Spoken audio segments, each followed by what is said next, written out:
bá mi wá ìbẹ́pẹ dúdú kọ́ọ̀tì ẹ̀ wẹ́lẹ́wẹ́lẹ́ tepo àti síìdì inú ẹ̀ kó gé sínú kòkò kó da kànáfùrù lé lórí clove kó wá bó garlic kó pọ̀ kó da lé lórí kó bomi sí. gbogbo ẹni tó bá ní high blood pressure kó lọ máa lò ó. àmọ́ àwọn kan wà tó pé tó máa ń bẹ nínú oyún bp wọn máa rise ó léwu gan o. ó léwu fẹ́ni tó lóyún ó léwu fún ọmọ tó ń bẹ nínú. ká má tẹnu bọ àwọn ewu tó wà ń bẹ. wọ́n á ti sọ fún yín lọ́sípítù dẹ̀ máa lo oògùn òyìnbó tó bá fẹ́ lọ́sípítù ó risk gan. ẹni tó wà nínú kí bp ẹ̀ tún wá rise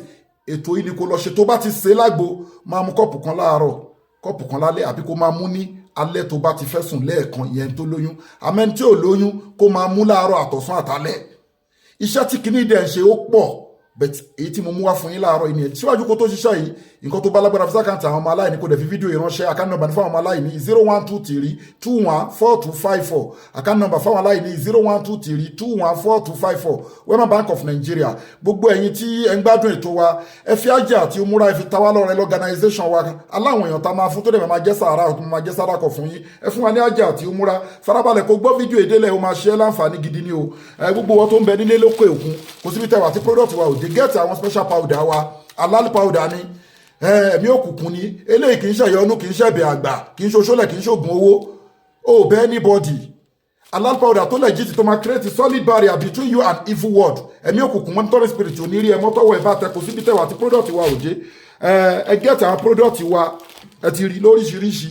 ẹ get àwọn product wa ẹ get bulldozer ẹ get caterpillar èyíkéyìí nínú ìpèníjà ẹ get miracle leaves ẹ get all in one èyíkéyìí nínú ìpèníjà àwọn ẹ̀kọ́ tèmi kọ́ ní India ní China ní Arab country ní Asia continent iṣẹ́ tí mo gba professor àti doctor lé lórí ni iṣẹ́ tí mo dẹ̀ bá ń létí bàbá mi fi lé mi lọ́wọ́ ni mo tún kẹ́kọ̀ọ́ káàkiri Nàìjíríà káàkiri Africa à ń sọ ilé ìkẹyìn customers wa fi lè mọ̀ pé right way lẹ́wà á fi ṣèyànràn á try láti pera wa ní nǹkan látúnṣàkú àǹfọ̀ṣàkùn wà álámù bímọ ní ntakọ̀ má pera ẹni nǹkan ọlọ́wọ́ bá nìkan à ń ṣèpolówó ní kẹ́yìn olólùfẹ́ wa fi lè mọ̀ pé right way lẹ́wà ó gba láàbùkọ jẹ́wọ́ scientific approve ṣe ti rí ó wà halal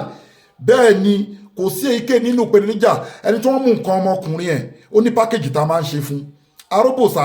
ìdákọ́lẹ̀ alẹ́ ó yàtọ̀ sí kí wọ́n mú nǹkan ọmọkùnrin obìnrin tó ń wojú Ọlọ́run bá fọ́mọ ó ní spare package tá a máa ṣe ètò ọmọ bíbí ó ní the guidance láti lóyún so kì í ṣe pé àkọlẹ̀ máa lo anything anyhow ẹni tó ní diabetics ó ní package tá a máa ṣe fún wọn within a month tí ṣúgà máa kúrò nínú system wọn àti bẹ́ẹ̀ bẹ́ẹ̀ lọ àtàwọn oríṣiríṣi ìpèníjà ètò àwẹ̀ wà tó legit ètò sàárà wà tó legit